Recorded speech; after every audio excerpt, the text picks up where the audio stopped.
Tasha's words didn't hit all at once. They settled over me like slow-moving fog, creeping heavy wrong. I looked from her bright, empty smile to the 2 suitcases her parents were dragging across the threshold. No one had asked. No one had knocked. They just came in. "Excuse me," I said again. "Quieter now." Tasha laughed, brushing past me. "Don't be dramatic, Ravana. We're all family. It's not a big deal." Her mother gave me a polite nod, one of those nods that really means you're in my way. Her father didn't acknowledge me at all, just kept walking straight down the hallway like he owned the place. I turned to Ezra. My son. He was still by the door pretending to check something on his phone. "Ezra," I said, trying to keep my voice even. "Did you know they were moving in?" He looked up briefly. "It's just temporary. They're figuring things out. Tasha thought it'd be easier if we all just stayed under one roof." "But this is my roof," I said. "I bought this house, alone, after your father died." Ezra shrugged. "You said we could stay a while. You never said anything about her parents." "Because I never imagined I'd need to." I felt the air leave my lungs. I had offered my son and his wife a place to land while he searched for work. I had made space, real physical space, in the only home I'd ever owned outright. The guest room, the study, even the living room when they needed more boxes stored. But this was something else. Tasha's voice floated in from the kitchen. "I'm going to need to reorganize the pantry. Your system's kind of old school." And just like that, my hands started to shake. I walked upstairs, not trusting myself to respond. Behind me, I heard the sound of new shoes on hardwood, a suitcase zipping open, my hallway echoing with other people's laughter. I closed the bedroom door, but the feeling didn't stay out. It never does. Downstairs, the kettle whistled. Someone turned on the TV. A door closed, and something inside me started to open. I found the guest room door closed, not pulled to, but firmly shut. A strip of masking tape had been placed just beneath the doorknob. On it, in blue ink, "Please knock." I stood there for a moment, blinking at my own handwriting. That room had once been for my sister during her chemo visits, for old friends passing through, for Robert, my late husband's cousin, who played the piano so softly at night you could fall asleep to it. Now it was theirs. I turned and walked to the study. I had left a folder there filled with tax records I needed to review. The door was open. Tasha's father sat at my desk, hunched over his laptop, a Bluetooth headset pressed to one ear. "Can I just grab?" He held up a finger without looking at me. I backed out. In the kitchen, I reached for my coffee tin, the one with the dented lid from a fall it took back in '09. Gone. The grinder, too. The Braun. It was never stylish, but it worked. I checked the lower cabinets, even the ones near the cleaning supplies. Nothing. I found it in the donation bin by the back door, wedged between a broken umbrella and an old serving tray.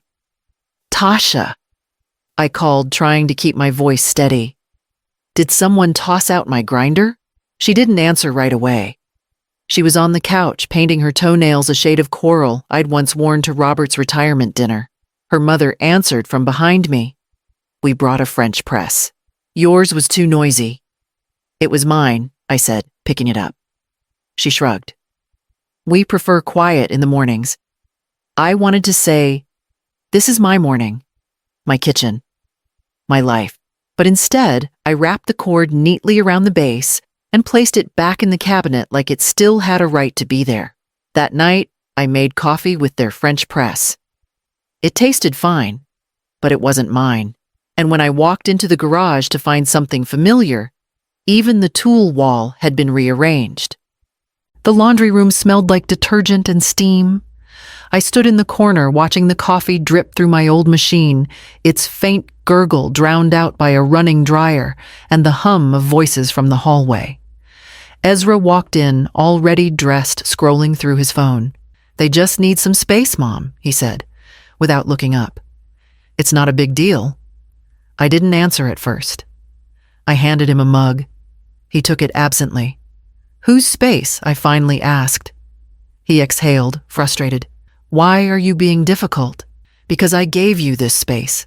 Because I trusted you wouldn't let them erase me. Because this was supposed to be temporary." But I said none of that. He left with his coffee and his phone both in one hand, door swinging shut behind him. The house settled again. Until the afternoon when I came back from the grocery store to find the front porch crowded with new boxes Tasha's parents were expanding. More furniture, more lamps, another armchair. I stepped over a set of folded curtains on the stairs. At dinner, I barely spoke. Ezra and Tasha were planning something, an application for some tax credit chatter about registering mail to the new address. That night, I passed the hallway outside the guest room. Their door was cracked open. Tasha's voice was low, coaxing, careful. "No, she still thinks it's hers. But give it a few months. By then, we'll have established occupancy." I froze. A pause. Then the sound of her thumb tapping the screen. She was on speaker. "I told you my name's on the utilities now. That's all we need." A man's voice murmured something in response, too soft to catch. Then Tasha laughed. "She's slow to catch on, but it won't matter. Ezra's fine with it. She won't push back. She never does." I stepped back slowly, careful not to let the floor creak. Back in my room, I sat in the dark. I didn't cry. I just stared at the papers in the drawer beside my bed, the ones no one had bothered to ask about, the ones with my name still listed first. The morning light came in soft through the curtains, brushing across the dining table, where I sat with a cup of lukewarm coffee and a stack of files. I had drafted it last January, just after Ezra lost his job. I remembered the way Tasha smiled, then tight, polished, too agreeable. I had handed her the paper gently, explaining what it was. A simple agreement. 90 days. Temporary occupancy. Renewable only by my written consent. Tasha had signed it without reading every word. Ezra signed too, though I doubt he read any of it. Now I held that paper again. A little crinkled from the drawer, but still clear. My signature. Their signatures. A date. It wasn't notarized. It didn't need to be. It was a written contract. I made 3 copies, scanned and saved. One in the house safe, one on a flash drive I kept with the car keys, one printed and tucked behind the old phone book in the pantry drawer, right where no one would look. Then I picked up the phone and called Evelyn. We hadn't spoken in nearly a year, but I still had her number, and she picked up on the second ring. "Ravana," she said warmly, "it's been too long. We met for coffee that afternoon. Neutral ground." Her office hadn't changed small quiet with filing cabinets that probably hadn't been moved in a decade. She read the agreement once, then again. "They've overstayed," she said finally, "and this makes it enforceable." I nodded. "You never filed it officially?" "No," I said, "but I wrote it, and they signed." "That's enough." We sat in silence for a moment. "You want me to draft a notice?" she asked. "Not yet," I said. "I want to wait." For what I looked down at the contract. My name, the dates, the terms they had clearly forgotten. For them to keep underestimating me, I said. I folded the copy, slid it back into my purse, and thanked her. That evening, I returned home and set the table. Dinner was quiet, but when I reached for the salt, I noticed it had been moved.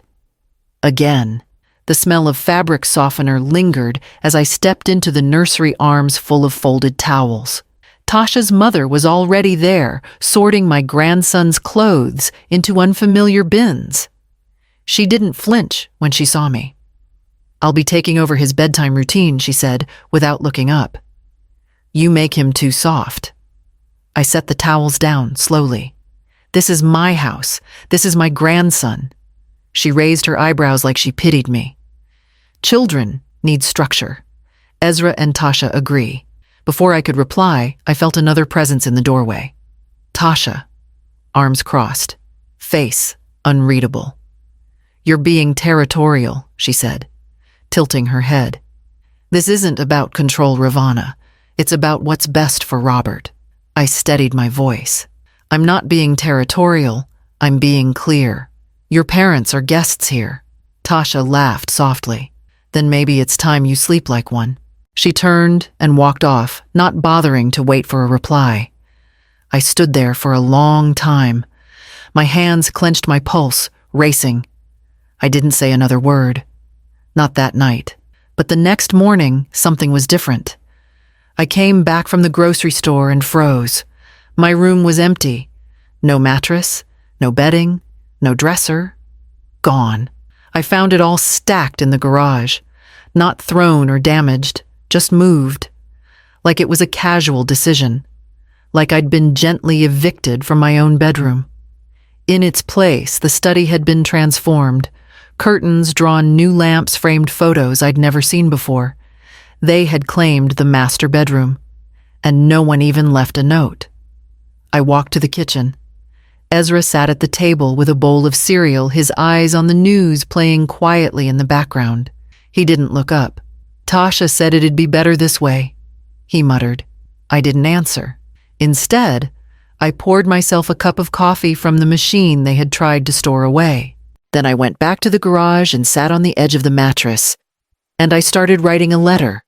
I didn't slam doors. I didn't raise my voice. I didn't give them the satisfaction of a single outburst. Instead, I made copies. The lease terms Tasha had signed. The grocery receipts paid on my card. The electric bill, the water bill, the internet, all in my name. I logged into my bank account and changed every password. Every PIN. Removed Ezra's name from the shared grocery app. I pulled out the folder from the pantry drawer. Slipped the contract inside, along with a timeline I'd started building on paper dates. Comments, the move-in notice, the shift in room usage. Even the conversation I overheard in the hallway. The paper trail was no longer hypothetical. It was real. That afternoon, I drove to the county office. The clerk tapped her nails on the keyboard, pulled up the records, then glanced at me. House is still under your name alone, ma'am. No liens, no changes filed. I nodded once. That was all I needed. When I returned home, the hallway smelled like some store-bought cinnamon candle. My blue ceramic bowl had been replaced with a red plastic one. Small things. Intentional erasures. I walked to the bedroom, the garage now. That night, I waited until the house went quiet. The television in the living room dimmed to a low hum. The dishwasher beeped softly in the kitchen. I stepped out barefoot and placed an envelope on the kitchen table. Not hidden, not dramatic, just centered. Inside, one sentence written in clean, even lines. Please vacate by Friday. You have 5 days. No threats, no explanations, just clarity. I returned to the garage and lay on the stripped-down mattress.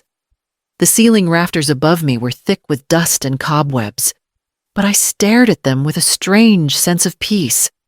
Not joy, not revenge, just stillness. Because for the first time since they walked through that front door with their bags and assumptions, I had made a move they didn't see coming. And the next one was already in place. Tasha stood in the middle of the kitchen, the envelope in one hand, the eviction letter crumpled in the other. You wouldn't dare, she snapped. Ezra said this is our future home. I stayed seated, calm, coffee in hand. Ezra doesn't hold the deed, I said. And you signed a 90-day agreement. Ezra stepped into the room, then still half asleep. What's going on? I slid the original contract across the table. This, I said, tapping the line with the renewal clause. This expired last week. Tasha scoffed, but her eyes darted to the paper. You're being dramatic. I didn't answer. I opened my laptop. Clicked play. From the speakers came the familiar sound of the upstairs hallway, the floor creaking a muffled laugh, and then Tasha's voice sharp and confident. She still thinks it's hers. Just wait a few months. By then we'll have established occupancy. She'll be gone by fall. Then it's ours. Ezra's head snapped toward her. You said that. She crossed her arms. It was just a joke. I looked at them both. I revoked your lease. You're tenants without permission now. I've already filed at the county office. Tasha's mouth opened, but no sound came out. Ezra shifted his jaw tight, as if suddenly realizing the ground beneath him wasn't theirs after all. You're kicking us out, he asked. No, I said plainly. I'm reclaiming what's mine. For a long beat, the room stayed silent. Tasha tried to laugh, but it came out brittle. The judge won't take you seriously. He will, I said, and so will the sheriff. I have the documents, the dates, and your own words. Ezra turned away, running a hand over his face. I didn't think it'd come to this, he muttered. I stood. It already has. I walked back toward the hallway, leaving them in the kitchen, with nothing but the ticking clock and a truth they couldn't edit. Because this time the house was talking back, and every wall had listened. They screamed. First Tasha, her voice rising like steam off boiling water. Then her mother joined in, accusing shrill. Her father banged on the wall, demanding respect. Ezra stood behind them, quiet, watching, always watching. I didn't flinch, didn't respond. I simply stepped aside as the locksmith arrived. It was 5:03 a.m. By 5:47, the house had new locks. I handed the man a thermos of coffee and an envelope. Thank you. He nodded polite, as if this were just another job, and maybe for him it was. By 6:15, my attorney arrived with the formal notice in hand. He didn't stay long, just left the document at the edge of the porch and took a quick photo for proof. At 6:40, the shouting resumed. The police car rolled up 5 minutes later. I had called ahead the night before, just in case. Ma'am, they'll need to leave within the next 24 hours or you may proceed further with the filing, the officer explained calmly. I nodded, handing over the lease copy and the recorded conversation. By Sunday evening, the house was quiet. Ezra packed last. His steps were slow movements, stiff. He didn't meet my eyes. I just wish you'd talk to me, he said, barely louder than a whisper. I looked at him, at the boy I had once read stories to, while his hair still smelled like baby shampoo, and the world hadn't taught him to choose silence over spine. I did, I said gently. You stopped listening the moment she moved in. He closed his suitcase, zipped it halfway. I didn't think it would get like this. It didn't have to, I replied. But you let it. He stood by the doorway, unsure whether to hug me or walk out. In the end, he chose the easier one. The door closed with a final hollow sound. The hallway echoed empty, but it was mine again. That night, I cleaned the coffee grinder and brewed a fresh pot for one. The quiet was strange at first, but not unwelcome. For the first time in years, I walked through the house and heard nothing but the creak of floorboards and the soft hum of the refrigerator. No arguing voices, no footsteps that weren't mine. I let it settle around me like a blanket. But peace, like anything, can't stay still forever. The phone rang one morning. Ezra's name lit up the screen. I didn't answer. An hour later, he texted, "We'd like to visit, talk, maybe try again." But by then, the listing had already gone up. I didn't tell anyone, just called the same real estate agent who sold my sister's place in Tampa. Discreet, fast, professional. She came on a Tuesday, photographed the house Wednesday, full cash offer by Friday. I signed the documents in a quiet office downtown, then went for coffee alone, something I hadn't done in years without checking someone else's schedule. The closing date arrived, and I packed only what mattered: a few photos, my books and Robert's drawings. The rest could be replaced. By Sunday, I was gone. No announcement, no dramatic goodbye. Just keys left on the kitchen counter and a thank you note for the buyers. I chose a small place near the coast, farther than they'd expect, closer to the life I had forgotten I could still live. 3 days later, Ezra showed up at the old house. The new owner retired. Kind-faced and blunt opened the door. Ezra stood awkwardly with a paper bag in his hand. Hi, is Ravana here? The man squinted at him. She moved last week. Said she didn't want visitors. Didn't leave a forwarding address. Ezra blinked. Oh, right. He stood there for a moment, then turned and walked back to his car. Slowly. And I imagine he sat there in silence, staring at the house he once called his future. But I wasn't waiting behind that door anymore. That chapter was closed. And by the time they noticed, I had already started writing a new one. The new place was modest. A 2-bedroom with scuffed hardwood floors and windows that faced morning light. It wasn't a statement. It was a decision. I didn't need vaulted ceilings or curated landscapes. I needed peace. And here at the edge of town where no one knew my last name or my family's drama, I found it. I unpacked slowly, deliberately. Only what belonged to me. No ghost of obligation, no inherited mess. The old coffee group still met at the diner off Main. They hadn't changed much, same booth, same laughter, same sharp opinions softened by time and refills. I rejoined like I'd never left. They didn't ask why I was gone, just scooted over and poured me a cup. In the afternoons, I walked the long trails behind the library. No one waited at home to move my furniture, question my routines, or tell me what wasn't mine. Sometimes I thought of Ezra. Not with anger. Just a dull ache for the boy who used to run to me when he scraped his knee. But I didn't miss the man who watched me be diminished and stayed silent. I updated my will. Carefully. I removed Ezra's name from every line. Instead, I created a trust one that would grow each year, with the interest going to scholarships for women over 60, starting over. Women like me who had given so much only to be made invisible. I gave it a name that made me smile. The Second Start Fund.